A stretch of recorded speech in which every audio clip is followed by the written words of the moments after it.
और जो मेरा रंग है, जो मेरा तेवर है, मैं अशफाक साहब बैठे हैं दिल्ली में, जहां रहते हैं उसके पड़ोस में जंतर मंतर है।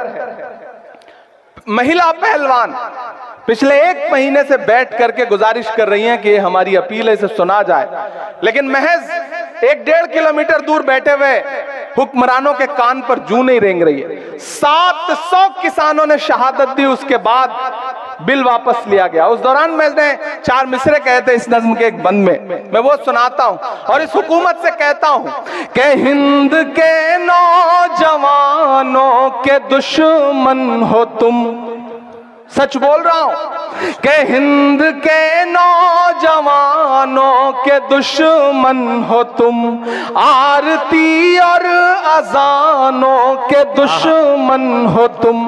किसी के सगे नहीं है, किसी के भी सगे नहीं है कि आरती और अजानों के दुश्मन हो तुम, हिंद के नौजवानों के दुश्मन हो तुम।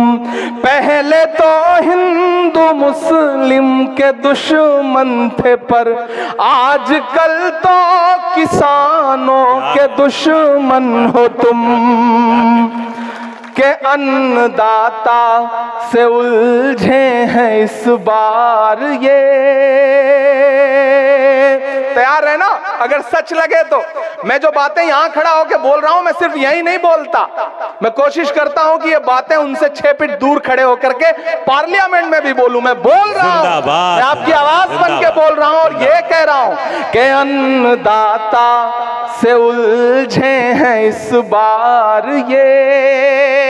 उधर जो लोग खड़े हैं उनकी भी शिरकत हो कि अन्नदाता से उलझे हैं इस बार ये। मोदी या शाह हो सब सुधर जाएंगे, मत समझना डराने से डर जाएंगे, अब के सारी हदों से गुजर जाएंगे, ना इधर जाएंगे ना उधर जाएंगे, बन के खुशबू फजा में बिखर जाएंगे।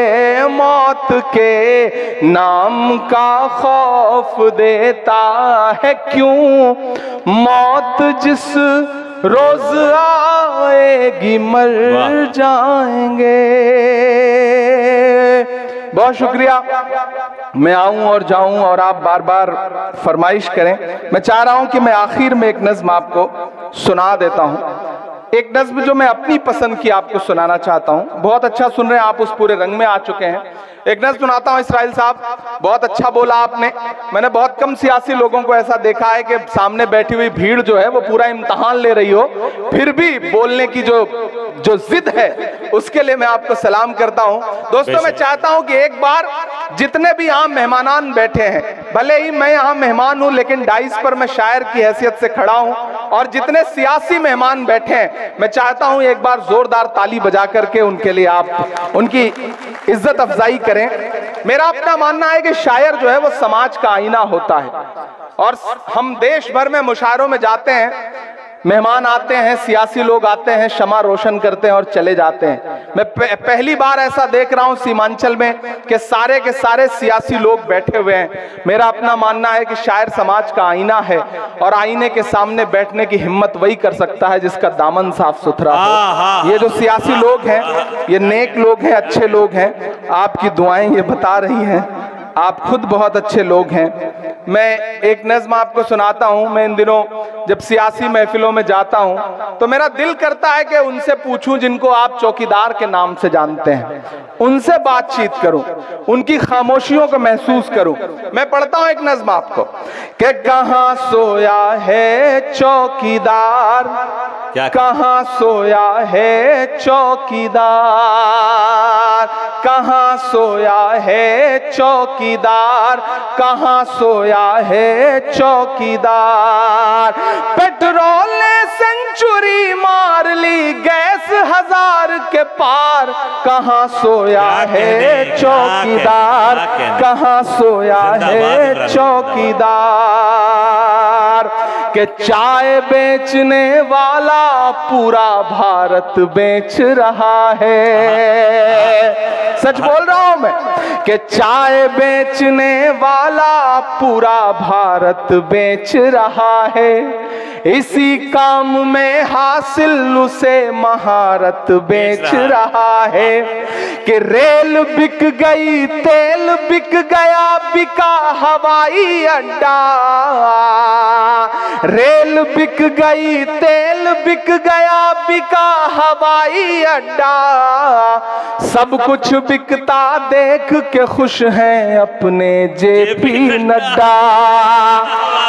के जनता महंगाई की मारी करती हाहाकार, कहाँ सोया है चौकीदार, कहाँ सोया है चौकीदार। दोस्तों तकरीबन 2 बजने को आ गए हैं, आप यहाँ 7 बजे से आए हुए हैं। मैं जानता हूं आपने आज के इस मुशायरे में शुरू में थोड़ा बारिश जैसा माहौल भी था, लेकिन फिर भी आप आए और आपने इस मुशायरे को जिंदगी दी। बहुत सारे लोग हैं जो नई नस्लों से जुड़े हुए हैं। मैं आखिर में एक नज्म पढ़ करके जाना चाहता हूं, लेकिन आते वक्त मुझे एक माँ ने कहा कि बेटा जा रहे हो, मैं तुम्हें सिर्फ एक नज्म की वजह से पहचानती हूं जिसका नाम है नजीब की नज्म, तो उसका एक बंद जरूर पढ़ देना। तो मेरा मन कर रहा है कि मैं वो नज्म पढ़ दूं, लेकिन उसके लिए मुझे आपकी थोड़ी संजीदगी चाहिए। अगर आप संजीदगी के साथ मुझे एक बार जोरदार ताली बजा करके उस नज्म के लिए माहौल दें। मैंने उस नजीब की माँ की आवाज को पार्लियामेंट में भी उठाया जिस दिन मैंने अपना पहला भाषण दिया। मैं उस माँ से कई बार मिला हूं, मुसलसल मिलता रहता हूं। मैंने उस माँ के दर्द को अपने इस कांधे पर महसूस किया है, मैंने उनके आंसुओं को अपने कांधे पर जज्ब किया है। नजीब की माँ, उसके रोते हुए आंसू और मेरी एक नज्म, उस नज्म का सिर्फ एक बंद सुनाऊंगा आपको। कि सुना था कि बेहद सुनहरी है दिल्ली, समंदर सी खामोश गहरी है दिल्ली। मुझे इसके लिए बिल्कुल संजीदा माहौल चाहिए।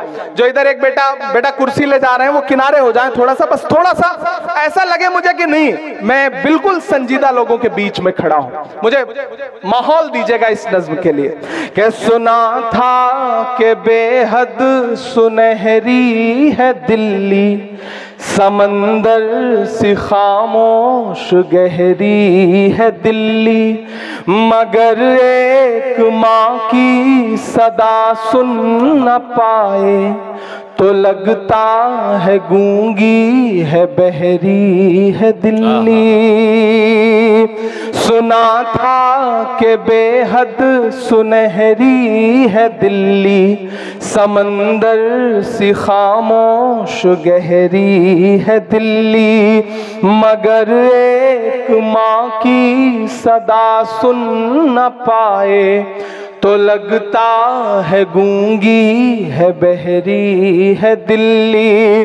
वो आंखों में अश्कों का दरिया समेटे, वो उम्मीद का एक नजरिया समेटे, यहाँ कह रही है वहाँ कह रही है, तड़प करके ये माँ कह रही है कि नहीं पूछता है कोई हाल मेरा, कोई ला के दे दे मुझे लाल मेरा, कोई ला के दे दे मुझे लाल मेरा, कोई ला के दे दे मुझे लाल मेरा।